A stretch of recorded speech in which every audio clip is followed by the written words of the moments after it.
주제 책 타이틀이 보시면요. 창의인성 경영과 기업가 역량 개발이라는 주제입니다. 우선 제가 왜 이런 주제를 택했는지를 간단하게 설명을 하겠습니다. 저희가 경영학 교수로서 있으면서 경영학 교육의 목표가 경영학자를 키워내는 것이 아니고요. 정말로 기업가 마인드를 가진 기업가를 키워내는 거였습니다. 근데 저희가 대학에 있으면서 학생들을 가르치고 졸업을 시켜서 인터뷰를 해봤더니 학생들의 관심은 다 평범한 세러리맨이 된 것이었습니다. 졸업을 하고 여기와 같이 좋은 직장에 있습니다. 또 공기업, 대기업에 가서 편안하게 일생을 살아가는 그러한 사람들이 되고 싶어 했다는 거예요. 그래서 저희는 이제 어떻게 생각하냐면은 한 10년에 있잖아요. 한국 사람도 정주영 씨 같은 분 있잖아요. 또는 미국 같은 스티브 잡스 같은 분이 한 분만 나와도 대한민국 먹고 살 수 있다고 저는 생각했습니다. 그런데 그런 분들은 정말 기업가거든요, 이게. 왜 그럼 우리는 이런 기업가를 키워내지 못할까를 생각해보고 그 고민을 하기 시작했습니다. 그래서 저희들이 연구를 한 결과가 뭐냐면은 기업가는 지식만 갖고 되는 게 아니었더라 하는 거죠, 이게. 저희들이 경영학 교육을 하면서 있잖아요. 뭐 석사, 박사 가진 사람 많이 나오는데요. 이분들은 기업에 가서 관리자가 되지 있잖아요. 정말로 창의 능력을 발휘한 기업가는 아니었더라 하는 겁니다. 그래서 조사를 해봤더니 어떤 결론이 나오냐면은 교과서적으로는 기업가라는 게 이렇게 나옵니다. 기업가라는 것이 보시면요. 새로운 아이디어에 기초해서 기업을 창업한 사람 이렇게 되어 있습니다. 이 기업가라 하는 말을 제일 처음에 쓴 분이 여기 나와 있는 이 슌페터라는 분이거든요. 이분이. 기업을 창업한 사람 이렇게 되어 있어요. 자기 아이디어를 가지고 기업을 창업한 사람 이렇게 되어 있습니다. 이것이 현대적으로 발전되어 나오면서 어떻게 되냐면 기업가는 새로운 것을 도입하고 확산시키는 사람. 이게 혁신자를 기업가라고 얘기합니다. 이와 같은 혁신자가 되기 위해서는 결국은 뭘 갖춰야 될 것 같으냐. 이제 다음 페이지를 보시게 되면은 이런 얘기가 나오죠. 기업가는 세 가지 역량을 갖춰야 되더라는 거죠. 첫째 하나가 뭐냐면은 해당 분야에서 전문 지식과 스킬을 가지고 있으면 좋겠다. 이것이 40에서 50% 정도 역량을 발휘하는 데 차지하더라는 겁니다. 두 번째도 뭐냐면은 창의 능력입니다. 창의 능력이에요. 우리가 기업가적 정의를 때 교과서를 보면 대부분 다 창의 능력에 있어서 얘기를 많이 하고 있습니다. 있는데 우리가 경영 교육에서 놓친 게 뭐냐면은 학생들의 창의 능력을 키워주는 이 방법을 놓쳤다는 겁니다. 그래서 창의 능력이 얼마 차지하냐면 한 30%가 돼요. 30%. 이게. 여기서 중요한 것이 뭐냐면요. 도대체 그러면 창의 능력이 하는 역할이 뭘까 하는 거죠, 이게. 우리가 과거에는 창의 능력 하게 되면은 뭐 새로운 아이디어를 찾고 정말로 뭐 신기한 걸 찾고 이렇게 생각했는데요. 이 분야 연구하는 많은 그 분들이 얘기가 창의 능력이 뭐냐면은 사람들의 긍정적 욕구를 찾고 이런 얘기예요. 도대체 사람들이 어떤 욕구를 가지고 있냐 이걸 먼저 찾아내야 되겠다 이거죠. 찾아내고 그 다음에 이것을 만족시킬 새로운 방법이나 자원을 창출하는 게 창의 능력이더라. 이렇게 이제 정의가 내려봤어요. 이런 능력이 30%가 되고요. 그 다음에 중요한 것이 또 한 가지 뭐냐면은 비전과 목표입니다. 이게. 근데 우리가 학교에서 학생들에게 주로 공부시킨 게 뭐냐면 여기는 지식교육이었어요. 지식교육이요. 이게. 우리가 놓치고 있는 것은 두 가지 부분입니다. 창의 능력 부분과 비전에 관한 부분이었어요. 이게요. 그래서 저희들이 스타디를 해본 게 뭐냐면은 그렇다면 과연 이 창의 능력이나 이런 비전의 뭐 이런 것들이 기업가를 키워내는데 얼마 정도의 영향을 미칠 것인가. 수치적으로는 30% 나와 있습니다. 이게. 근데 저희들이 연구를 해본 결과에 의하면 실질적으로는 이 30%보다 훨씬 더 높게 나오더라는 겁니다. 자, 다음에 그 예를 한번 보겠습니다. 이게.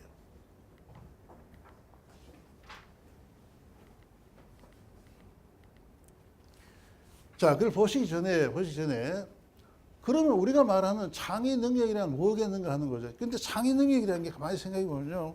굉장히 추상적인 겁니다. 이게. 그런데 창의적인 사람이 어떤 일을 할 것 같으냐 하는 것을 여기 제가 적어놨어요. 보세요. 여기 보시게 되면은 창의적인 사람은 진취적인 생각인 행동을 한다. 이런 얘기겠습니다. 이게. 두 번째, 긍정적인 생각을 한다. 이게. 세 번째는 생각인 행동이 굉장히 개방적이다. 그 다음에 독창적이다. 이게 이제 기묘한 거다. 없던 걸 만들어내는 이런 뜻이죠. 있잖아요. 그 다음에 인내와 끈기가 있다. 이런 얘기겠습니까? 도대체 창의 능력과 인내와 끈기가 어떤 관계가 있느냐 했습니까? 그게 조금 더 조사를 해보면 그게 나옵니다. 이게. 그 다음에 자신감이 있다. 응용 능력을 가지고 있다. 환경 변화에 보다 잘 적응한다. 긍정적인 환경을 만들어낸다. 문제 해결에 보다 관심을 가지고 있다. 아주 도전적이다. 이런 얘기예요. 이런 성향을 나타내는 사람들이 바로 창의적인 사람이었다는 거죠. 이게.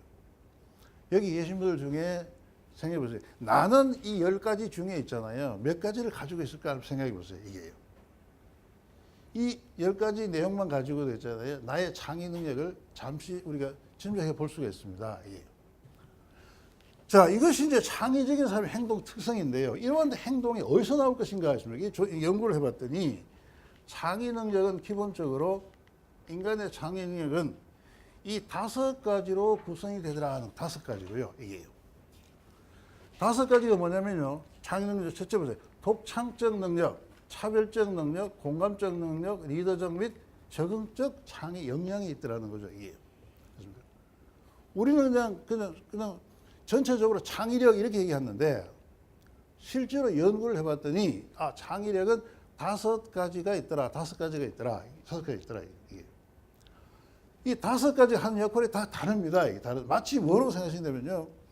우리가 5손가락이 갖고 5손가락이 있지 않습니까? 이게 있는데 각 손가락마다 한 역할이 다 다릅니다. 다르듯이요. 인간의 창이 5가지가 있는데 5가지 다 달라요. 뭐냐? 독창적인 능력, 역량, 뭡니까? 글자 그대로 뭡니까? 독창성을 이끌어내는 능력인데 행동은 뭐를 만들어냈냐? 호기심, 끊임없는 변화를 추구하고 상상력, 모험심, 자유로운 행동 이런 것들 만드는 게 독창성입니다. 이게. 두 번째 차별적 창의 능력 이렇게 얘기합니다. 우리가 보통 이제 경쟁할 때 뭐냐면 선택적 집중력, 그러니까 또 차별적 경쟁력 합니다. 그게 바로 뭐냐면요. 차별적 창의 능력에서 나오는 게 이것이요. 그래서 뭐냐면 차별적인 정체성을 이끌어내는 능력 이래 됩니다. 이게. 사람마다 이제 자기 정체가 다 다르죠. 이것은 차별적 창의에 나오는 겁니다. 그래서 보니까 분별력, 고유성, 자립적, 독립적 이런 행동을 만들어낸다 이게. 세 번째 중요한 건 뭐냐면요. 창의는 공감적 역량이 있다는 거죠. 이게. 우리가 다른 사람과 소통을 잘하고 공감을 열심히 잘하는 사람이 있고요. 그 반면에 그렇지 않은 사람이 있습니다. 그건 바로 어디서 나오느냐? 바로 그분이 공감적 창의 능력이 개발되지 않느냐. 이게 굉장히 중요한 겁니다. 이게. 네 번째는 리더적 창의 능력입니다. 이게 선도적 창의 능력이죠. 이게 선도적 창의 능력. 다섯 번째는 적응적 창의 능력, 적응적 창의 능력 이게. 이 5가지가 다 개발된 사람들은 거의 완벽한 기업가적 행동을 보이더라 하는 겁니다. 이게 5가지가 이게요. 자, 그 다음 페이지를 잠깐 보시게 되면은 저희가 실제로 조사를 해봤습니다. 어느 기업체에 있는 분들을 이렇게 조사를 해봤더니 세 그룹으로 나눠지라는 거죠. 이런 형태의 창의 능력을 가진 집단, 이런 형태의 창의 이렇게 세 그룹 나눠지더라고요. 여기 보시게 되면은 여기 파란 거 보면 이거는 독창적이고요. 빨간 건 차별적, 요거는 초록색은 공감적 능력이고 보라색은 리더적이고 요 파란 것은 적응적 창의 능력이에요. 몇 명쯤 돼요, 집단이요? 집단. 이 집단이 한 100명 정도 됩니다. 100명 정도에서. 세 그룹으로 나눠져요? 예. 제가 이제 그 통계적으로 분류를 했더니 세 분류로 이렇게 나눠지더라는 거죠. 이게. 자, 그렇다면 이 세 분류가 나눠지는데 재밌는 사실은 여기서 중요한 것이 뭐냐면은 이 세 가지가 다 각각 독특한 성질을 나타내고 있는데요. 성질을 나타내는데 어떤 성질을 하게 되면요. 5가지 창의 능력을 뭐로 생각하시면 되냐면요. 빛의 7가지 파장과 같다고 생각하시면 돼요. 이건요.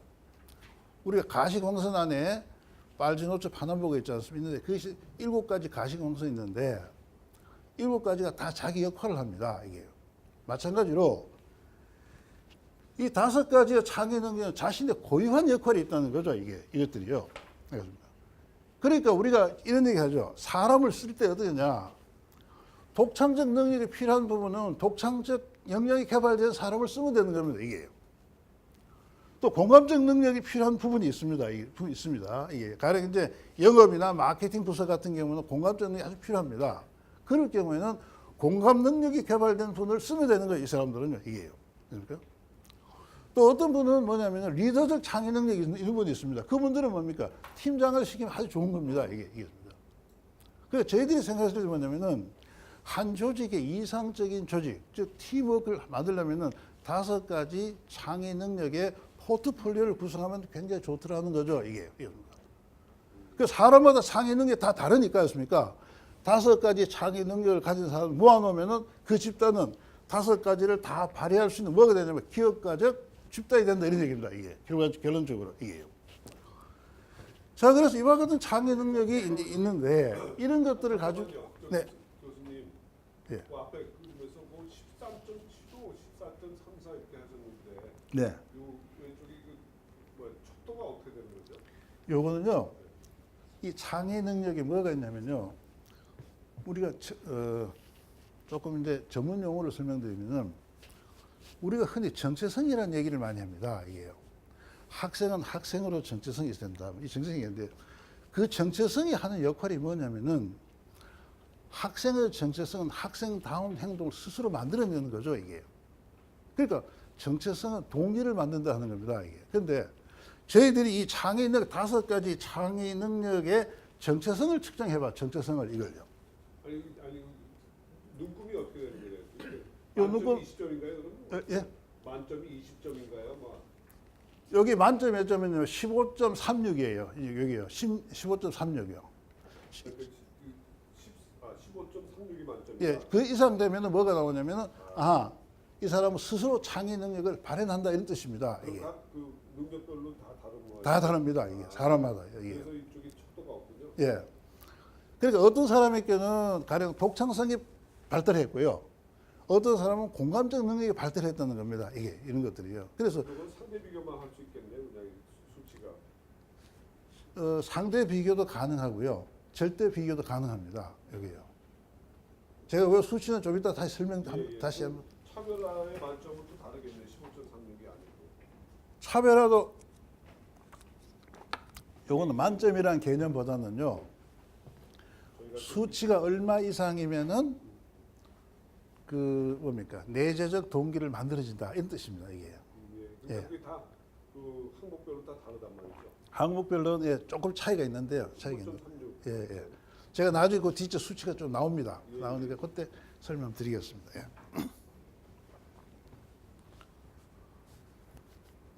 자, 그래서 이런 창의 능력이 개발되지 않습니까? 개발되게 되면요. 사람은 어떠냐면요. 이 5단계를 밟아서 창의 능력 성장하더라는 겁니다. 저희들이요. 첫째 하나 뭐냐면요. 5가지가 전혀 개발되지 않는 것을 우리가 잠재적 능력 단계에 이런 얘기합니다. 우리가 실제로 조사를 해보면은 창의 5가지 창의 능력 중에 아직도 개발되지 않는 분이 한 40% 정도 됩니다. 사람들 중에. 그게 이제 여기 잠재적 능력 단계에 있어요. 그런데 5가지 중에 어느 하나라도 개발되면요. 자기 주도적 능력 단계에 들어갑니다. 이게요. 그러니까 자기 주도적 능력 단계 어느 하나가 개발되면은 뭐 이제는 뭐 자기 스스로 일을 한다는 거죠. 이분들은요. 한다 이런 얘기고. 그다음에 완전 기능력 요 3개 이상요. 5가지 중에 3개 이상이 개발된 완전 기능 능력이라 들어갔는데 이건 어떤 말이냐면요. 자신의 타고난 잠재적 능력을 모두 개발할 수 있다는 거예요, 이게. 우리가 뭘 느끼냐면요. 정말로 내 잠재적 능력이 뭔지 몰라, 이게요. 모르는 사람 꽤 많이 있습니다. 그런데 많은 사람들이 저희들 조사를 해보면 잠재 능력을 다 쓰지도 못하고 있잖아요. 사장신 경우가 있습니다.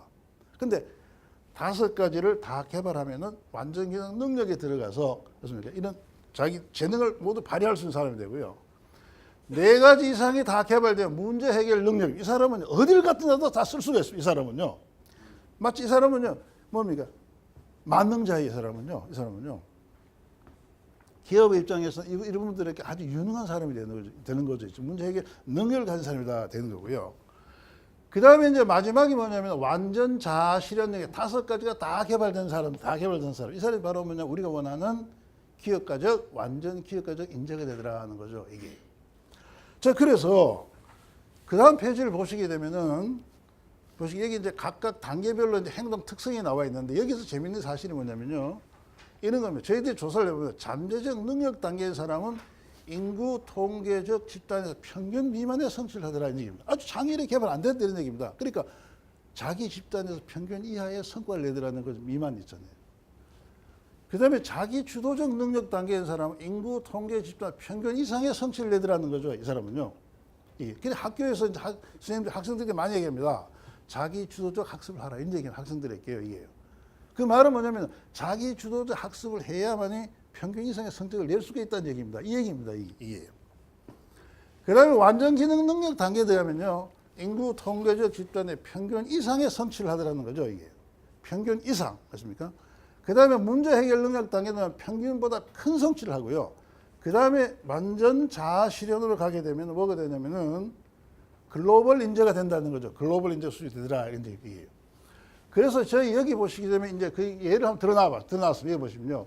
우리나라 초등학생의 233명의 창의인성 역량 개발 5단계와 학업 능력 및 사회적 능력이다 나와 있습니다. 여기 보면. 이쪽에 보면은 뭡니까? 잠재적 능력 단계인 학생들, 그 다음에 자기 주도적 단계인 학생들, 완전 기능, 그 다음에 문제 해결 능력 단계, 완전 자아실현 능력 단계. 날수로 보면 학업 능력과 사회적 능력 이렇게 좀 성장하고 있더라는 거죠. 이게요. 조금 전에 우리가 말씀드렸듯이 기업가적 능력은 창의 능력이 한 30%, 지적 능력이 40에서 50% 했습니다. 근데 그 중에서 창의 능력 하나만 갖고 조사를 해봤더니 이와 같은 학생들 이와 같은 형태를 보이고 있더라는 거죠. 이게요. 알겠습니다. 자, 그 다음에 이제 우리 자료를 한 개 보시게 되면 이건 뭐냐면요. 연구 개발 분야의 429명의 우리 분들 조사를 해봤습니다. 했더니요. 여기 보시게 되면은 똑같습니다. 여기 잠재적 능력 단계에 있는 분의 퍼포먼스와 그 다음에 자기 주도적 뭡니까? 그 다음에 완전 기능, 그 다음에 자아실현 쪽에 갈수록 점점 퍼포먼스가 올라가더라는 거죠. 이게요. 그렇습니다. 아, 이게 창의 능력하고 굉장한 밀접한 관계가 있더라. 이런 얘기를 할 수 있고요. 자, 그렇다면 우리가 생각할 수 있는 것이 이게 개인의 역량이 되는 거거든요. 이건요. 개인의 역량 중에 가장 많이 차지하는 것이 창의 능력과 그 사람의 전문 지식이었다는 얘기겠습니다. 자, 그 다음에 우리가 관심 있는 것이 뭐냐면 조직에서는 어떻게 될까 하는 거죠. 이 사람이요. 개인의 능력의 총합이 조직의 능력이 아니라는 걸 우리 알고 있습니다. 알고 있단 말이에요. 그러면 조직은 어떻게 될까? 이게요. 자, 보시게 되면은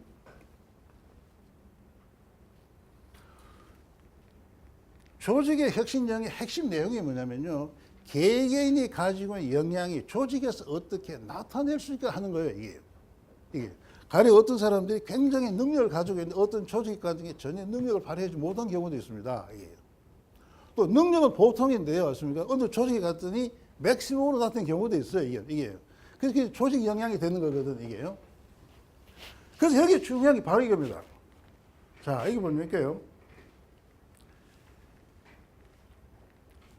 개인의 역량이라는 게 뭐 개인의 지식, 기술, 경험과 같은 지적 특성과 있습니까? 두 번째 중요한 건 이것을 나타내기 위한 동기, 태도, 의지와 같은 행동 특성이 중요하더라는 거죠. 이게 행동 특성.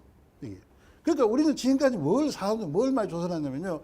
그 사람의 지적 수준, 학력, 경력 이런 걸 많이 봤는데 조직에서는 뭐가 중요하냐면은 그런 것들을 표출시킬 수 있는 동기, 태도, 의지였습니까? 여기 몇 가지 더 있는데 주사하면 예를 들어서 그 사람 갖고 정서, 맞습니까? 또는 오너십, 있습니까? 이런 것들이 조직 영향하고 아주 밀접하게 관계되어 있는 그런 영향들입니다. 이것이요. 자, 그래서 우리가 봤을 때 그럼 이것이 뭐와 관련될 것 같은 얘기입니다. 이게요. 아까 말씀드렸듯이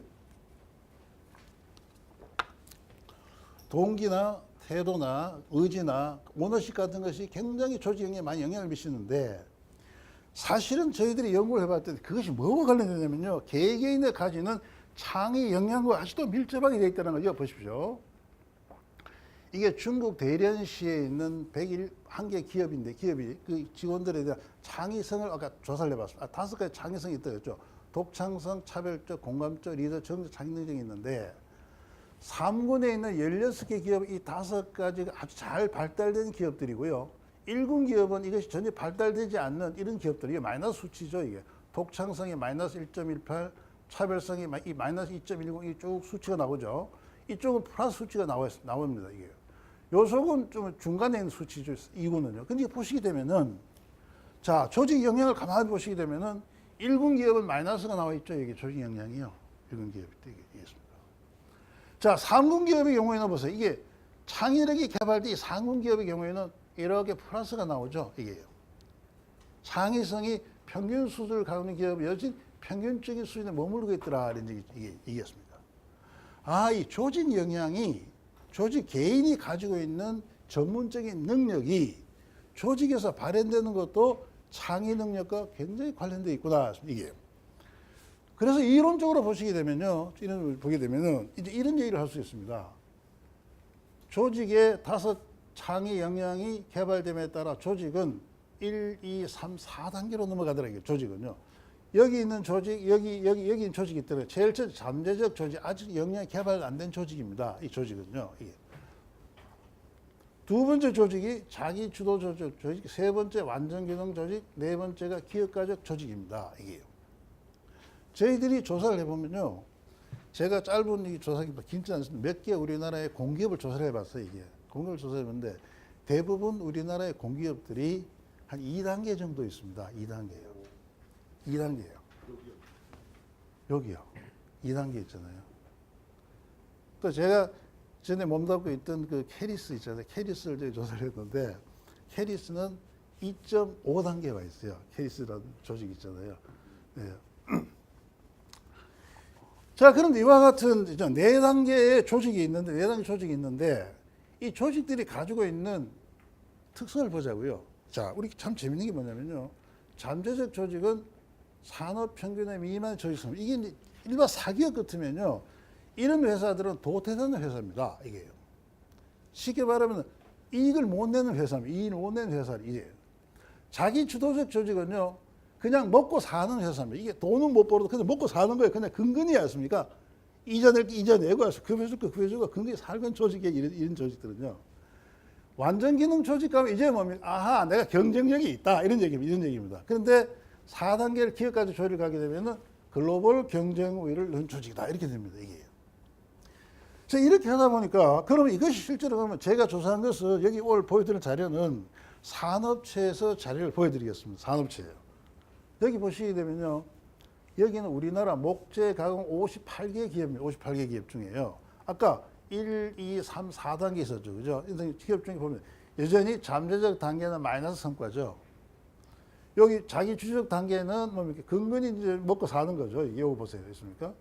여기는 이제 성과가 아주 좋아지죠. 이제 좋아집니다. 이게. 아, 이렇게 되더라. 이런 얘기죠. 이게. 그 다음 자료를 보시게 되면은 이게 보시게 되면은 중국에 있는 대련시의 85개 기업들인데, 여기 보시게 되면은, 여기 보시면은, 여기 중국 잠재적, 자기 주도적, 완전 기능, 그 다음에 네 번째 단계. 쭉 이런 식으로 이제 올라가게 돼 있고요. 그 다음에 또 보시게 되면은, 자, 이게 또 재밌는 얘기, 이게. 요번에 산동성에 있는 컴퓨터 관련 102개 기업인데, 이거는 우리가 이제 저희가 이걸 도표로 이제, 뭡니까? 테이블로 한번 제시를 해봤어요. 여기 보시게 되면요. 잠재적이 11개, 자기주적 25개, 완전기능 35개, 그러니까 27개. 이거 보시게 되면은, 각각이 가지고 있는 기업 성과를 보시게 되면은, 잠재적 기업이 있는 건 다 마이너스 성과를 기억하고 있고요. 기업가적 기업은 다 아주 글로벌로 아주 좋은 성과를 기억하고 있더라. 똑같은 원리가 나오는 겁니다. 이게요. 자, 우리 기업에서 마지막 중요한 또 한 가지 뭐냐면 유연성입니다. 이게요. 어떤 환경이 변화가 와도 기업이 견딜 수 있는 유연성입니다. 이게요. 자, 유연한 조직을 봤더니 재밌는 아주 결론이 나오는데, 여기 보시게 되면요. 환경 불확실성이 높은 35개 기업은 전체 성과가 이 마이너스 0.70이 나옵니다. 이게요. 기업 성과가요. 그런데 재밌는 사실은 기업가적 능력에 있는 이 기업들 중에 있잖아요. 여기에 뭡니까? 환경 프라임이 높더라도 성과가 0.49로서 굉장히 높게 나타나 있죠. 이게 보니까 뭡니까?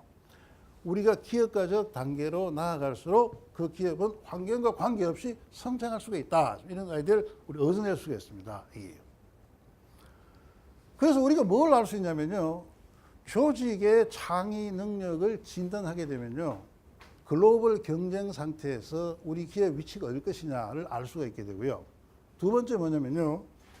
환경의 불확실성이 왔을 때 우리 기업이 잘 견딜 수 있을까 없을까 하는 것이 우리가 여기서 판단할 수가 있습니다. 이 자료들 보시게 되면요. 이게요. 그래서 나오는 결론이 뭐냐면 조직 유연성은 조직원에게 창의 5 능력의 작용 수준에 따른다. 따라서 조직 역량 혁신력 개발 4단계에서 높은 단계에 위치할수록 조직 유연성은 높아지더라 하는 거죠. 이게. 자, 지금까지 우리가 본 내용의 결론이 두 개 중 하나는 뭐냐면요. 개인으로 봤을 때는 뭐가 되야 됩니까? 기업가적 능력을 갖춰야 되겠다 하는 얘기고요. 알겠습니까? 자기가 속한 조직으로 봤을 때는 우리는 뭡니까? 기업가적 조직으로 나아갈 수밖에 없다 이런 얘기입니다. 이게. 근데 그 가운데 핵심이 뭐냐게 되면요. 핵심이 뭐냐게 되면은 지식이라는 것은 당연히 필요한 거죠. 왜 아까 보시니까 지식은 40에서 50%의 비중을 차지 역할을 하고 있습니다. 근데 우리까지 놓쳤던 거 뭡니까? 창의 역량이라는 거죠. 창의 역량이 이게.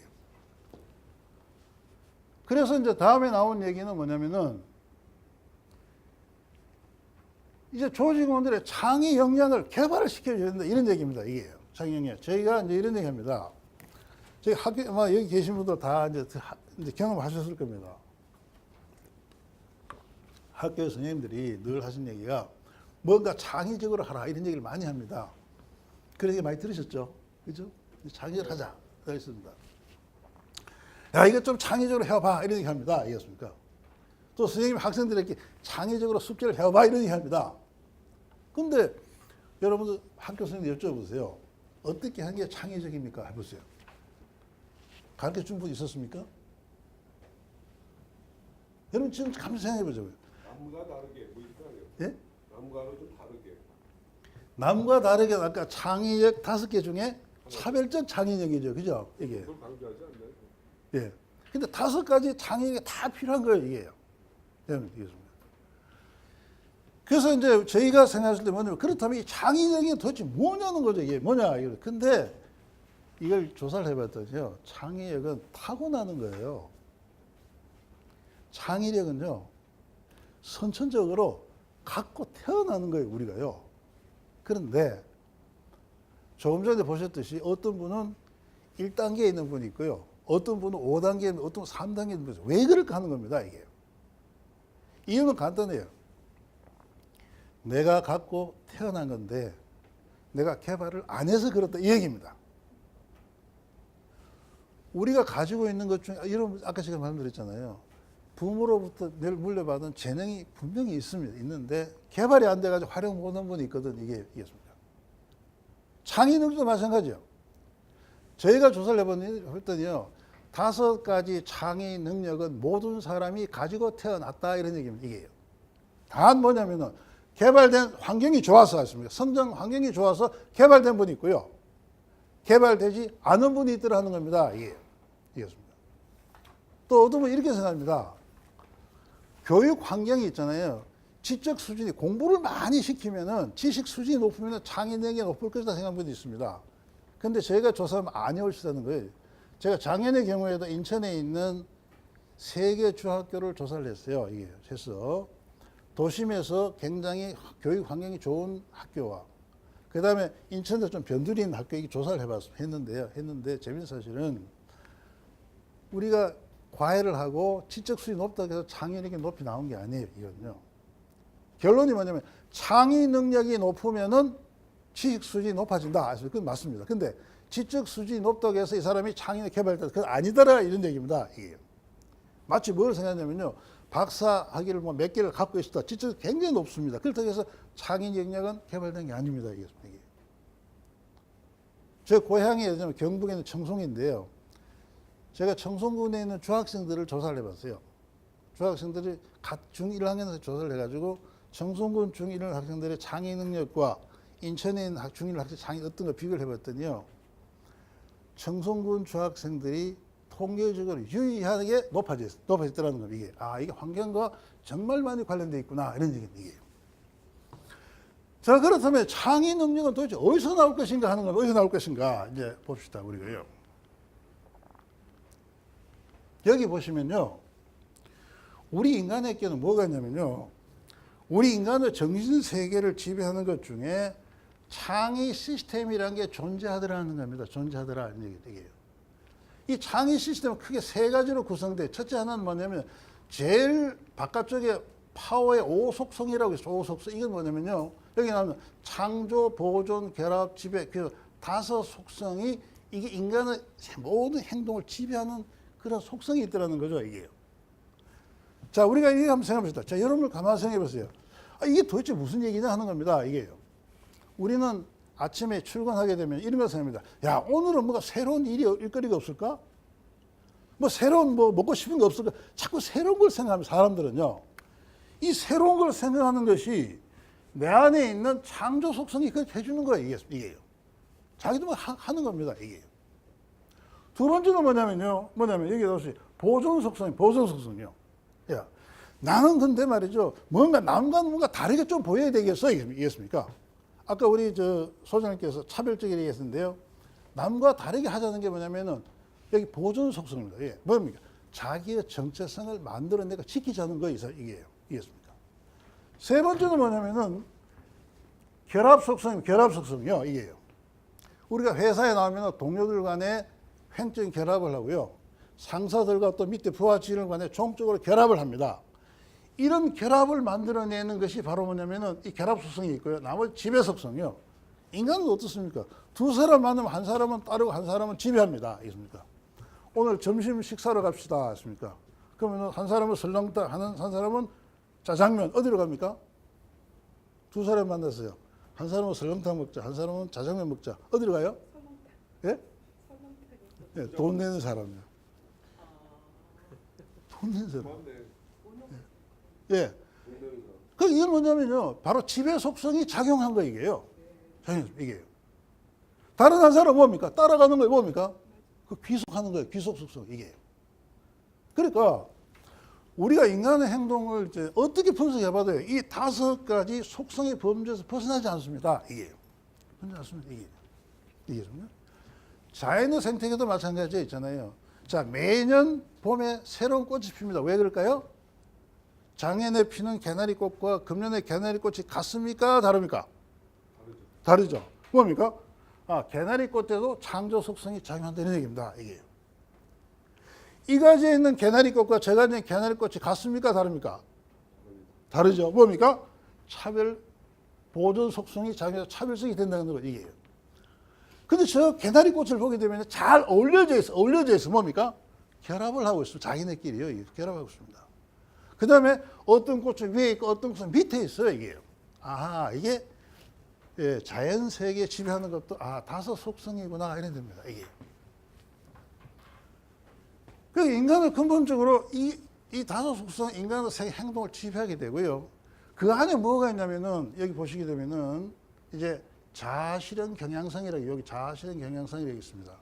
이게 이제 우리 여러분 잘 아시는 마슬로우라는 사람 있지 않습니까? 그러니까 마슬로우가 우리 잘 알고 있는 인간의 욕구는 몇 개라고 그랬습니까? 5단계 이런 게 있거든요. 그런데 세상에 알려지긴요, 마슬로우의 욕구 5단계에서는 잘 알려졌는데요, 진짜 마슬로우가 인간에게 자아실현 경향성이 있다는 얘기는 잘 안 알려져 있어요. 이 자아실현 경향성은 뭘 하냐면요, 가장 인간답게 해주는 것이 자아실현 경향성이다. 이건 인간 안에 선천적으로 있다고 이런 얘기예요. 나중에 여러분 혹시 관심 있으시면은 책을 통해서 점검해 보시기 바랍니다. 이건요. 그 다음에 질문이 있는데, 네. 이제 파워 속성하고 보존적 창의 역량에 보면 예. 창조 속성이 이제 독창적 창의 역량하고 관련이 되고, 예. 보존 속성이 이제 차별적 창의 역량하고 관련이 되고. 예, 맞습니다. 아주. 근데 예. 이제 우리가 흔히 이제 사람들이 말을 할 때 보면 좀 독창적으로 하라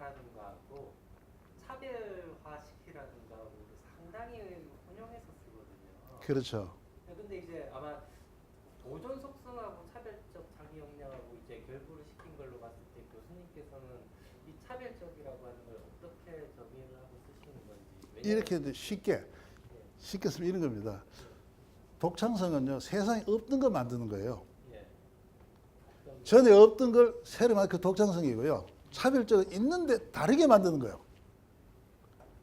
삼성 휴대폰과 있잖아요. LG 휴대폰이 서로 다르죠. 차이가 있죠. 그걸 차별성이라고 있어요. 이분의 개성과 저분의 개성이 달라요. 그건 바로 뭡니까? 그 보존 속성이에요, 이게. 근데 그게 다르다는 게 보존하고 어떻게 결부가 됩니까? 다르기 때문에 있잖아요. DNA가 바로 보존 속성이라고 생각하시면 됩니다. 이게. 아이덴티티라는 의미가 아이덴티티요. 그러니까 모든 생명체는 자기 DNA를 가지고 차별화시키죠. 그죠? 차별화된 것을 후손에게 전달하잖아요. 보존한단 말이에요. 보존요. 이게. 주민적 번호가 다른 거죠. 예. 아이덴티티는 예. 자기 아이덴티티를 부모도 마찬가지입니다. 내 생각과 사상을 자식이 받아주기 바라죠. 그죠? 그게 바로 보존. 내가 가진 독특한 거 자식이 계승해 줄 수 있는 이 보존이에요. 이겠습니까? 이해가 좀 도움이 됐습니까? 예. 넘어가도 되겠습니까? 예. 오케이. 아주 중요한 걸 얘기하셨는데요. 창조 속성이 독창성을 만들어낸다. 보존 속성이 차별적 영향을 만든다. 아주 중요한 얘기하셨습니다. 그 왜 그러냐면요. 제가 지금 설명하고 이제 마지막 하나가 있어요. 뭐냐? 창의성, 창조성이 있어. 이게요. 모든 사람의 사물에는요, 핵이란 게 존재합니다. 이게요. 여러분들, 지구 안에는 뭐가 있습니까? 지구, 핵이 있죠. 그죠? 태양계 안에는 태양계 속에는 태양이라는 태양 핵이 있습니다. 이게요. 모든 것은 핵이 있거든요. 인간의 이 창조 안에는 반드시 뭐냐면 그 핵인 창조성 또 창의성이 있습니다. 이게요. 이것이 선천적인 창의성이 있고요. 후천적으로 만들어진 창의성도 있습니다. 이게요. 그래서 선후천적 창조성이 파워 5속성과 결합을 하게 되면 아까처럼 독창적, 차별적 또는 공감적 이런 창의 능력을 만들어내는 거예요. 이것들이요. 이게요. 그런데 아까 제가 말씀드렸듯이 이 다섯 가지가 바로 뭐냐면요. 다섯 가지 창의 능력이 타고났다 하는 말은 무슨 말이냐? 모든 사람이 이걸 가지고 있더라 한 얘기입니다. 이걸요. 모든 사람이 이 창의 시스템을 가지고 있는 거예요. 이게습니다. 근데 저희가 연구를 해보면은 이게 모두가 개방된 사람이 있고요. 개방이 아직 또 덜 된 분이 있더라는 겁니다. 그 나중에 제가 보여드리겠습니다. 그건 있잖아요. 보여드리겠습니다. 자, 그러면 이제 다음으로 넘어가겠습니다. 이게. 자, 여기 보시게 되면은 어디냐면 보세요. 인간이 그러면 어떤 경우에 모든 창의성이 개발되고 어떤 경우에 창의성이 개발 안 되는데 그 이유가 뭐냐는 겁니다. 이게요. 어떤 부분은 자기 탓도 있어요. 내 탓이 하는 부분이 있고 어떤 부분은 남의 탓도 있습니다. 이게 있습니까? 그러니까 두 가지예요. 나 개인적인 원인에 의해서 생기는 원인도 있고요. 또 하나는 뭐냐면 내가 자란 환경 때문에 그렇다는 것도 있습니다. 이게 있습니다. 자, 보십시오. 그것을 제가 요약을 해놨는데 여기 보시면은 제가 그 내용을 뭐냐면은 파워의 비합리적 조건이라는 말로 좀 어려운 말로 표현해놨는데요. 그 내용이 뭐냐면 첫째 얘기입니다. 사람의 생각과 행동 합리적이지 않고요. 감정이나 군중 심리와 같은 파행에 의존할 때 창의성의 개발이 안 되더라는 얘기입니다. 홧김에 뭐 했어요? 되게 결론이 어떻게 좋았습니까? 네? 안 좋죠? 내 행동이 감정에 또는 군중이 누구 한다고 따라간다 아니다 이겼습니다. 내 행동이 정말로 합리적이냐가 굉장히 중요한 거 이게요. 합리적이라면은 창의 능력이 개발되는 거 이게요. 두 번째 뭐냐면요. 표출된 욕구와 내재된 욕구가 다르다 이런 얘기입니다. 자, 내 안에 있는 욕구하고요. 말로 표현한 욕구가 다르다. 이거 어떤 사람 어떤 경우 이런 일이 있습니까? 말과 행동이 다르다. 예? 말과 행동이 다르다. 말과 행동도 예. 쉽게 말해 거짓말 잘하는 사람이 있잖아요. 절 창의력 개발 안 돼 이게요. 우리가 어렸을 때 정직하게 살아 이런 얘기 하잖아요. 하는데 왜 정직하게 사회 윤리와 규범을 따르기 위해서 사는 게 아니라는 얘기입니다. 뭐냐? 내가 거짓을 얘기하면은 내 창의력의 개발이 안 되더라는 얘기입니다. 우리가 거짓말할 원인은 뭐예요? 누굴 좋아하러 거짓말합니까?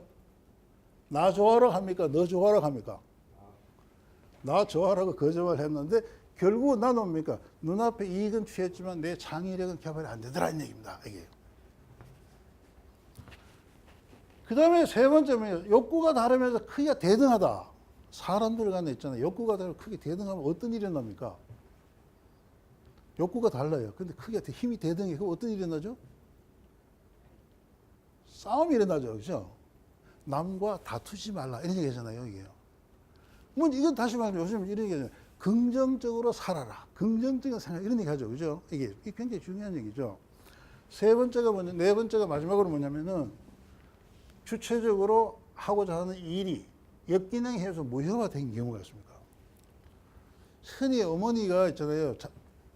학교 선생님들이나 어머니들이 자식의 창의성을 개발 안 된 일을 자주 합니다. 엄마, 나 스케이트 사줘. 이랬단 말이에요. 그렇게 엄마가 그러는지 아세요? 야, 엄마, 네 지난번에 이렇게 산수 점수가 80점인데 90점 올리면 내가 사줄게. 이건 있잖아요. 학생이 하고자 하는 에너지를 무산시키는 거겠습니다. 자, 이와 같은 네 가지를 요소를 우리가 뭐냐면 파워의 비함 조건을 얘기했는데, 자, 보십시오. 여기에 표가 있습니다. 우리나라의 전기 전자 기업의 786명을 저기 조사를 해서 해가지고요.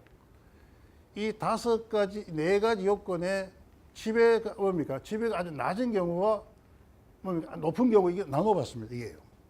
자, 다섯 가지 경우에 있잖아요. 이 조건에 지배가 낮은 경우는 어떻습니까? 이 다섯 가지 창의력이 아주 잘 개발되어 있죠. 이게 좀 보세요. 이게 보세요. 우리 회사가 이런 것에 지배를 받고 있다 하면서 보세요. 좀 마이너스가 나오잖아요. 아, 이렇구나 이게요. 아, 저희는 그래서 이렇게 얘기합니다. 조직 문화라는 게 뭘 얘기하느냐, 했습니까? 진짜 좋은 조직 문화는요, 바로 이 조건을 제거하는 것이 정말 좋은 조직 문화입니다. 이게요. 이래 되면은 조직원들이 보면 창의 능력이 개발되더라는 거죠. 이게. 자, 여기까지가 이제 우리가 이제 보셨는데, 자, 그렇다면은 뭘 해야 되냐? 여러분 살아가면서 있잖아요.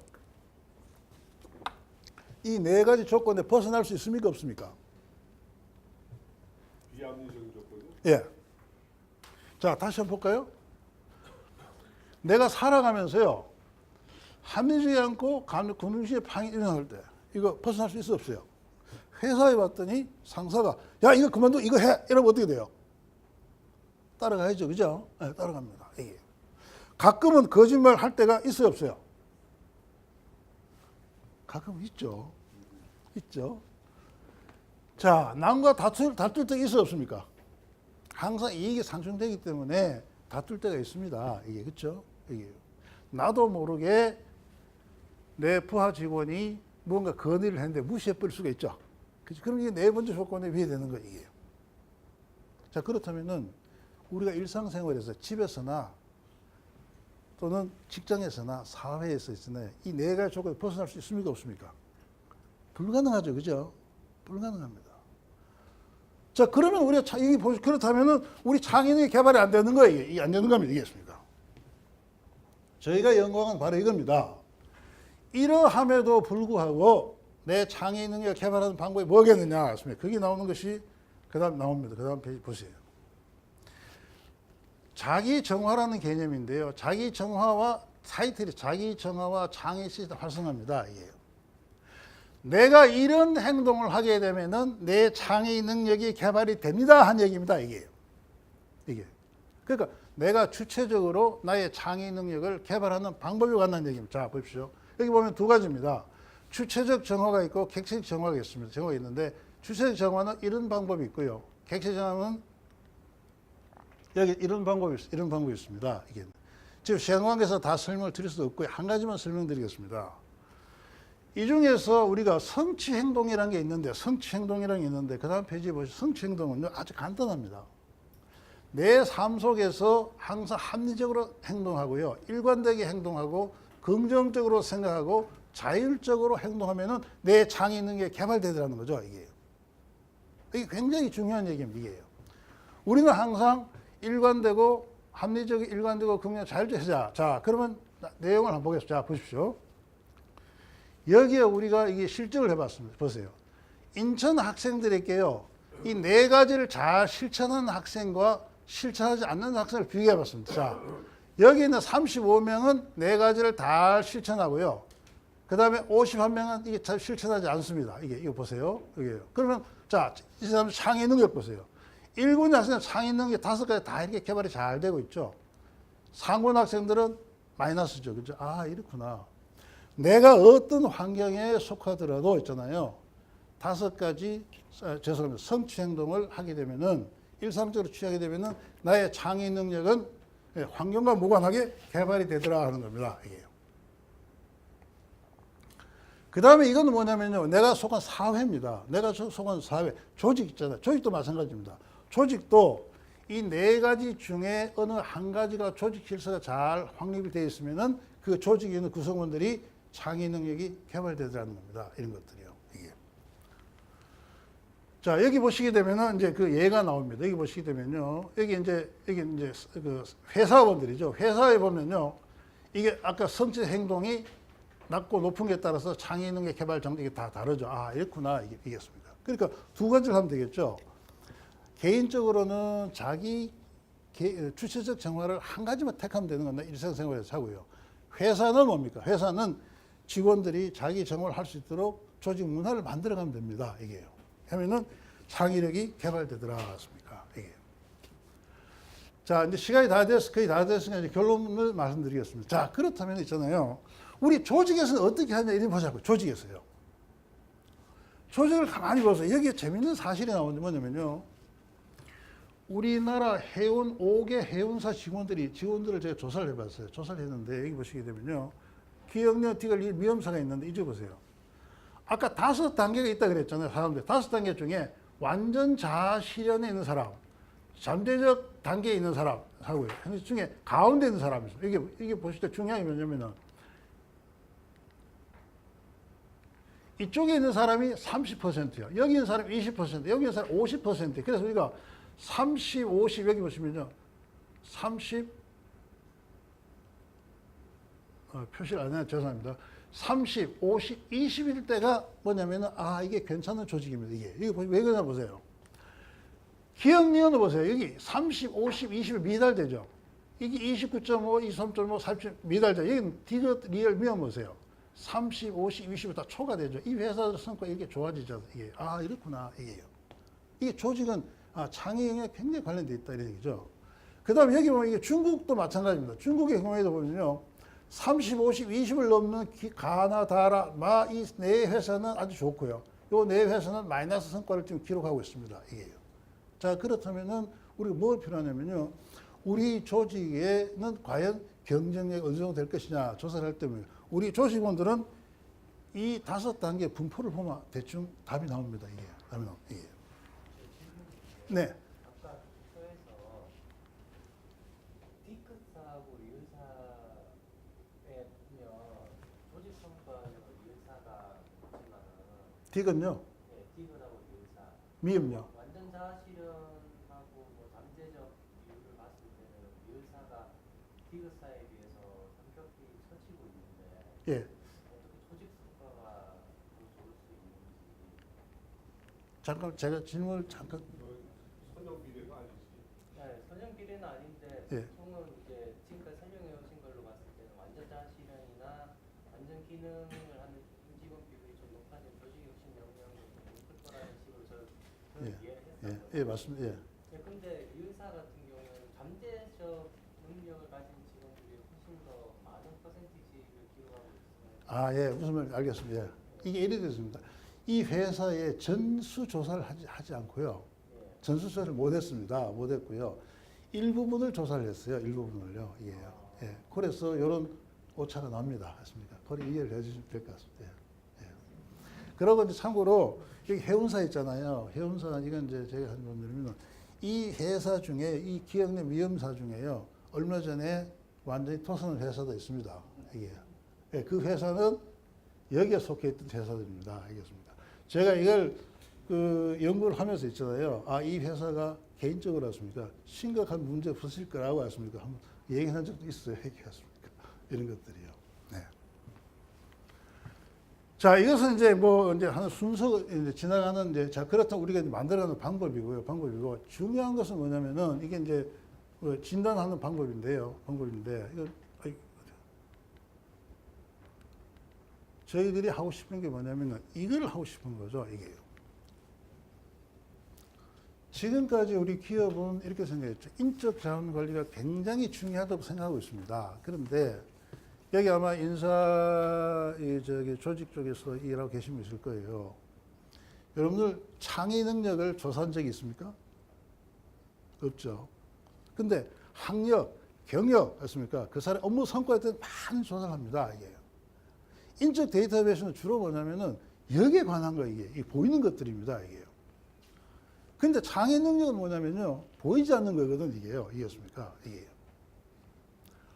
보이지 않는 거기 때문에 되게 짐작을 합니다. 있습니까? 이럴 것이다. 이런 얘기거든요. 그런데 제가 여기 모형을 제시한 건 뭐냐면은 자생적 조직 혁신 관리 시스템 해가지고 뭐냐면 첫째 보면은요 조직 혁신 역량을 진단하고 이 좌측이 뭐냐면요 자기 스스로의 노력에 의해서 창의 능력을 개발하는 프로세스예요. 이게 우측은 뭐냐면은 이 우측은 조직에 의해서 조직이 창의를 개발 역량을 지원해주는 프로세스예요. 그래서 이것과 이것이 결합해서 오 창의 능력 개발 이것이 지속적으로 이렇게 돌아가면서 있죠. 돌아가면서 아 이게 조직 역량이 개발이 되더라는 얘기입니다. 이게요. 이렇게 하기 위해서 뭐가 필요할 것 같으냐? 이제 뭡니까? 이제 우리는 우리 회사에 이걸 만들어 가자 이런 얘기입니다. 조직 혁신 역량 관리 시스템을 만들어 가자 이런 얘기. 만들어 가자. 첫째 하나가 뭐냐면은 조직 차원에서의 역량. 아까 조직 차원 봤습니다. 조직 차원에 우리 조직 구성 어떻게 분포되어 있을까? 두 번째는 뭐냐면은 개인 차원에서의 관리 정보 있죠. 정보를 만들어 가자 이런 얘기입니다. 그러니까 지금까지는 우리가 정보 관리, 인적 자원 정보 관리를 학력이나 경력이나 이런 걸 갖고 많이 했는데 그 플러스 뭡니까? 아 혁신 역량이라는 두 가지 차원을 집어넣자. 그래서 학교 반드시 우리 재능력 진단이 필요하다. 진단하고 나서 CC를 구축하고 그다음에 이걸 피드백을 시켜서 만들어 보자 이런 얘기입니다. 이게 그래서 그렇게 했을 때 여기 보시면은 조직 혁신 역량에 대해서는 조직 쪽에서 이러한 정보를 얻을 수 있다. 아까 그 우리 소장님께서 지수가 뭐냐고 말씀하셨잖아요. 그죠? 요런 지수들이 나오면 이런 지수들 이상이면 오케이 아니면 문제가 있다는 얘기예요. 여기 보시면요. 조직은 이렇게 돼요. 그 다음에 보시면은 자 개인 차원에서는 또 마찬가지로 인적 자원 정보를 만들어낸다는 거죠. 이게요. 그러면 결과적으로 어떻게 되느냐? 이제 어떻게 되느냐? 이것이 이제 제일 중요하다고 저는 생각하는데요. 체계적이고 계량적인 방법에서 조직 혁신 진단과 예측 및 통제가 가능하다는 얘기죠. 이게 우리가 경영이라는 관점에서 보면은 제일 중요한 것이 원리를 알고 예측하고 통제하는 건데요. 우리가 창의 능력, 인적 자원 관리 부분에서도 이제 뭡니까? 진단과 예측 통제가 가능하다 이런 얘기고요. 그 다음에 뭡니까? 조직 혁신 영향에 영향을 주는 개인적 조직 요인을 진단하고 조직 혁신 영향을 하는 관리 프로세스를 만들어 관리할 수 있다. 이런 얘기, 관리할 수 있다. 그 다음에 부서나 조직원의 역량과 경쟁력을 예측할 수 있다. 이런 얘기고. 그 다음에 중요한 것이 뭐냐면은 업무 수행의 동기, 태도, 몰입 진단과 활성화를 통한 임직원의 오너십 역량을 개발할 수가 있다는 거죠. 이게 이런 것들 있잖아요. 이게요. 그래서 저희가 이제 제안을 드리는 것은 뭐냐면은 지금까지 우리가 포기했던 부분은요. 우리가 경력 관리는 열심히 잘하고 있었는데 그보다도 더 중요한 있잖아요. 조직 역량, 개인 역량을 이제 관리하고 진단하는 이런 시스템을 도입하게 되면은 바로 굉장히 효과적일 것 같다. 이렇게 말씀을 드리면서 네. 우리가 지금 얘기한 이것이 어떻게 쓸 수 있느냐. 이게 보시게 되면 이제 기업의 글로벌 경쟁력 평가와 개선 분야, 부문 조직의 환경 불확실성에 대한 대응 능력 평가와 개선 분야, 부문 조직의 기업 경쟁 기업 순위 평가와 개선 분야, 이러한 분야를 우리가 새롭게 활용할 수 있을 것 같다. 그 말씀을 드리고요.